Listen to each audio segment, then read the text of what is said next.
পেঁয়াজ কেটে নিলাম ছোট ছোট করে, ক্যাপসিকাম, রসুন সব ছোট ছোট করে কেটে নিয়েছি, ধনেপাতা, আদা কুচি, কাঁচা লঙ্কা কুচি, আলু, ভাতটাকে একটু পেস্ট করে নিয়েছি, পরিমাণ মতন দিচ্ছি, সুজি দিয়েছি, কর্নফ্লাওয়ার দিয়েছি, তারপরে বেসন দিয়েছি,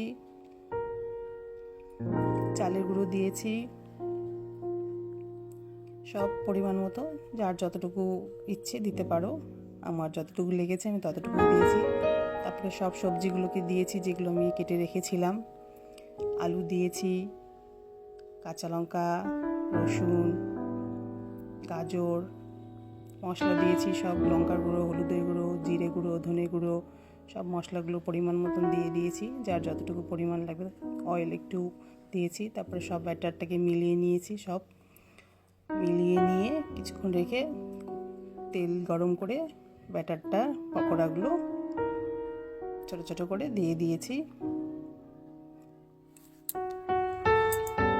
আঁচ কমিয়ে হালকা আঁচে ভেজে নিয়েছি, একটু লাল লাল দেখলাম ভাজা হয়ে গেছে, আর সুন্দর করে প্লেটে সার্ভ করে দিয়েছি।